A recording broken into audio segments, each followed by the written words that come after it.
کیا آپ جانتے ہیں کہ اس وقت اسی لمحے جب آپ یہ ویڈیو دیکھ رہے ہیں زمین کے سینے میں ایک انسان زندہ دھس رہا ہے۔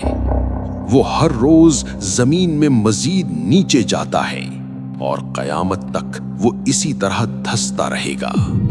یہ کوئی افسانہ نہیں، یہ صحیح بخاری کی مستند حدیث ہے جس میں نبی کریم صلی اللہ علیہ وسلم نے فرمایا وہ قیامت تک زمین میں دھستا ہی چلا جائے گا۔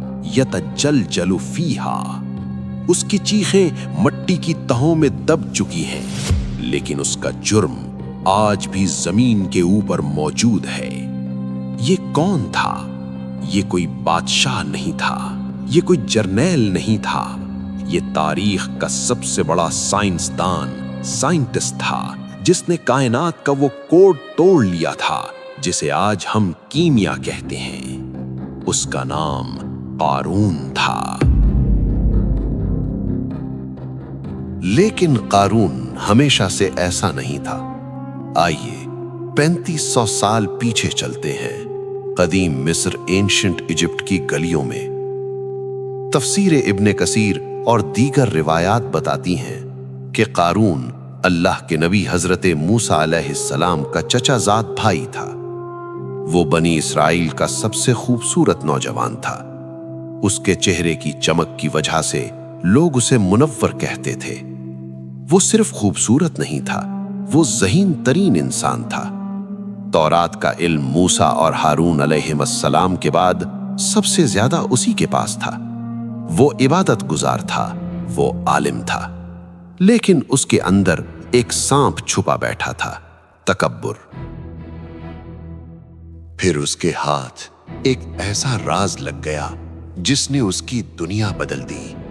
بعض مفسرین جیسے امام قرطبی کہتے ہیں کہ اس نے وہ اسم اعظم سیکھ لیا تھا جس سے دعائیں رد نہیں ہوتیں، اور بعض روایات کہتی ہیں کہ اس نے علم کیمیا یعنی الکمی میں کمال حاصل کر لیا تھا۔ اس نے وہ فارمولا دریافت کر لیا تھا جس سے وہ عام دھاتوں، لوہے اور تانبے کو خالص سونے میں بدل سکتا تھا۔ سوچئے، ایک ایسا شخص جو مٹی کو ہاتھ لگائے تو وہ سونا بن جائے۔ اس کے پاس دولت کے انبار لگ گئے۔ اس نے مصر میں ایک ایسا محل بنایا جس کی دیواریں سونے کی اور دروازے چاندی کے تھے۔ اس کی دولت کا اندازہ آپ قرآن کی اس آیت سے لگائیں، وَآتَيْنَاهُ مِنَ الْكُنُوزِ مَا إِنَّ مَفَاتِحَهُ لَتَنُوءُ بِالْعُصْبَةِ، یعنی ہم نے اسے اتنے خزانے دیے تھے کہ ان کی چابیاں ایک طاقتور جماعت سے بمشکل اٹھائی جاتی تھیں۔ تاریخی روایات یعنی اسرائیلیات میں آتا ہے کہ اس کے خزانوں کی چابیاں چمڑے یعنی لیدر کی بنی ہوئی تھیں، اور ان کا بوجھ اتنا تھا کہ 70 طاقتور مرد یا کچھ روایات میں 40 خچر صرف چابیاں اٹھا کر چلتے تھے۔ اگر صرف چابیوں کا یہ حال تھا تو خزانوں کا عالم کیا ہوگا؟ قارون اب فرعون کا درباری بن چکا تھا۔ اس نے اپنے ہی قوم بنی اسرائیل کے غریب مزدوروں پر ظلم شروع کر دیا۔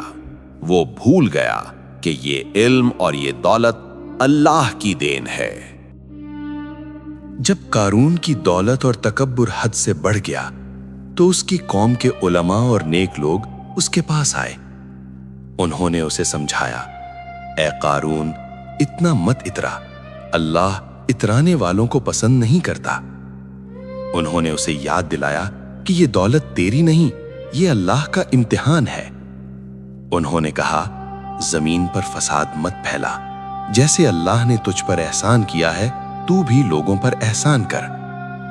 لیکن طاقت اور پیسے کا نشہ انسان کو اندھا کر دیتا ہے۔ قارون نے ان کی بات سنی اور ایک ایسا جواب دیا جو آج بھی ہر متکبر انسان کی زبان پر ہوتا ہے۔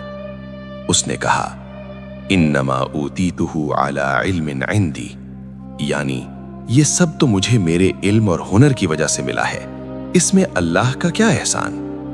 اس نے اپنے علم کو اپنا خدا بنا لیا تھا۔ پھر ایک دن قارون نے اپنی طاقت کا مظاہرہ کرنے کا فیصلہ کیا۔ اس نے حکم دیا کہ اس کے تمام خزانے نکالے جائیں۔ وہ اپنی پوری سج دھج کے ساتھ قوم کے سامنے نکلا۔ مفسرین لکھتے ہیں کہ وہ ایک سفید خچر پر سوار تھا جس پر سونے کی زین رکھی ہوئی تھی۔ اس کے 4000 خادم ریشمی اور ارغوانی لباس پہنے اس کے دائیں بائیں چل رہے تھے۔ ان کے گلوں میں سونے کے طوق تھے اور ہاتھوں میں جواہرات سے جڑی چھڑیاں تھیں۔ یہ منظر اتنا چکا چوند کر دینے والا تھا کہ دیکھنے والوں کی آنکھیں خیرہ ہو گئیں۔ بنی اسرائیل کے وہ لوگ جو دنیا کے طلبگار تھے، ان کے منہوں سے بے اختیار نکلا، کاش ہمیں بھی وہی ملا ہوتا جو قارون کو ملا ہے، یہ تو بڑا نصیب والا ہے۔ لیکن وہ نہیں جانتے تھے کہ وہ کس نصیب پر رشک کر رہے ہیں۔ اس نمائش کے بعد اللہ کا حکم آیا۔ حضرت موسیٰ علیہ السلام قارون کے محل میں تشریف لے گئے۔ آپ نے فرمایا، اے قارون، اللہ نے تجھے دولت دی ہے، اب اس مال میں سے غریبوں کا حق یعنی زکوٰۃ ادا کر۔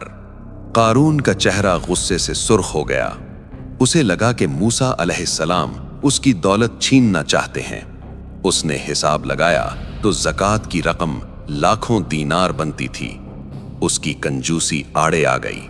اس نے نہ صرف انکار کیا بلکہ ایک ایسی گھٹیا چال چلی جس نے اسے تباہی کے دہانے پر پہنچا دیا۔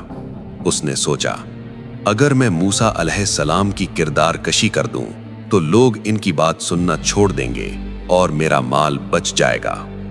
یہ اس کی آخری غلطی تھی۔ قارون نے بنی اسرائیل کی ایک بدکار عورت کو بلایا۔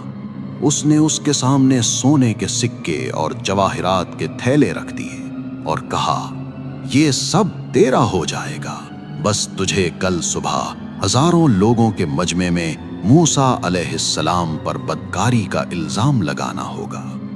وہ عورت دولت کی چمک دیکھ کر راضی ہو گئی۔ اگلی صبح بنی اسرائیل جمع تھے۔ حضرت موسیٰ علیہ السلام منبر پر تشریف فرما تھے اور لوگوں کو اللہ کے احکام سنا رہے تھے۔ اچانک قارون کھڑا ہوا۔ اس نے طنزیہ انداز میں کہا، اے موسیٰ، آپ کہتے ہیں کہ چور کا ہاتھ کاٹا جائے اور زانی کو سنگسار کیا جائے، چاہے وہ کوئی بھی ہو۔ موسیٰ علیہ السلام نے فرمایا، ہاں، چاہے وہ کوئی بھی ہو۔ پھر قارون نے چلا کر کہا، چاہے وہ آپ خود ہی کیوں نہ ہوں۔ موسیٰ علیہ السلام نے فرمایا، ہاں، چاہے میں خود ہی کیوں نہ ہوں۔ پھر قارون نے اشارہ کیا اور کہا، یہ عورت کہتی ہے کہ آپ نے اس کے ساتھ گناہ کیا ہے۔ مجمع پر سناٹا چھا گیا۔ موسیٰ علیہ السلام کا چہرہ جلال اور حیا سے سرخ ہو گیا۔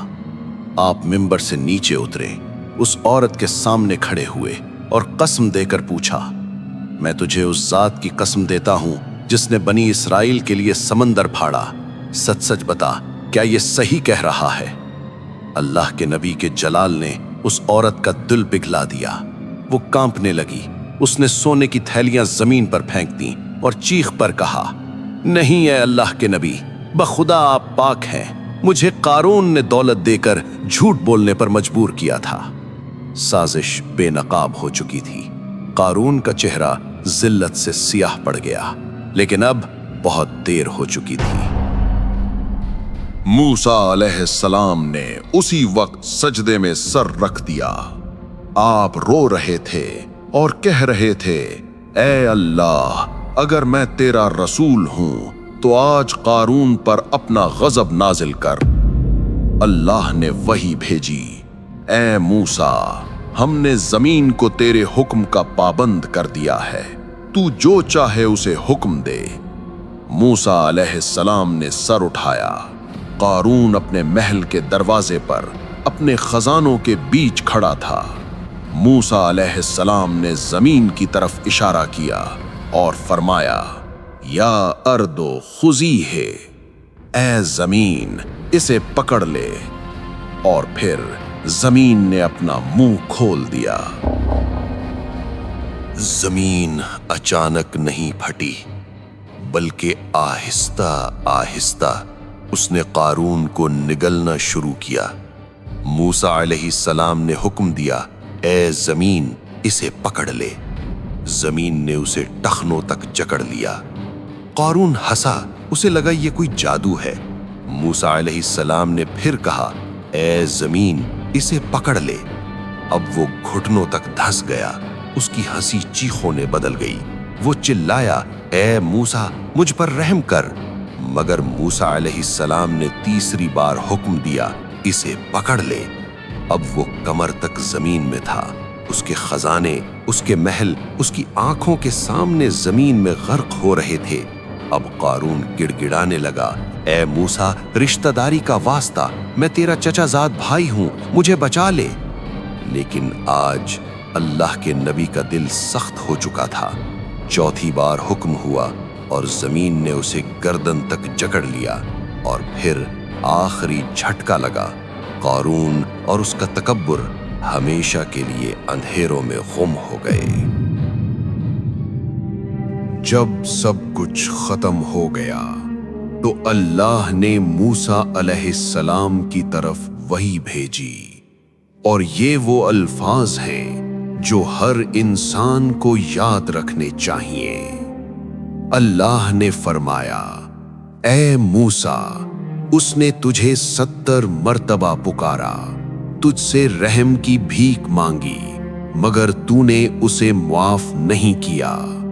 میری عزت اور جلال کی قسم، اگر وہ مجھے ایک بار بھی پکار لیتا تو میں اسے بچا لیتا، لیکن اس کی بدقسمتی دیکھیے کہ مرتے وقت بھی اس کی نظر بندے یعنی موسیٰ پر تھی، رب پر نہیں۔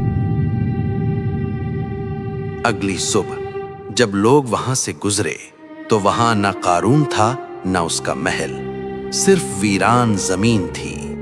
وہ لوگ جو کل تک کہہ رہے تھے کہ کاش ہمارے پاس بھی قارون جیسی دولت ہوتی، آج کہہ رہے تھے، شکر ہے اللہ کا جس نے ہمیں بچا لیا، ورنہ ہم بھی دھنسائے جاتے۔ قارون کا قصہ ہمیں سکھاتا ہے کہ علم اور دولت اگر اللہ کے راستے سے ہٹا دیں تو وہ نعمت نہیں عذاب ہیں۔ سائنس ہو یا ٹیکنالوجی، اگر اس میں تکبر آ جائے تو انجام وہی ہوتا ہے جو قارون کا ہوا۔ وہ آج بھی دھنس رہا ہے اور قیامت تک دھنستا رہے گا۔ اگر اس واقعے نے آپ کے دل کو جھنجھوڑا ہے تو کمنٹ میں استغفر اللہ لکھیں اور اس ویڈیو کو صدقہ جاریہ سمجھ کر شیئر کریں۔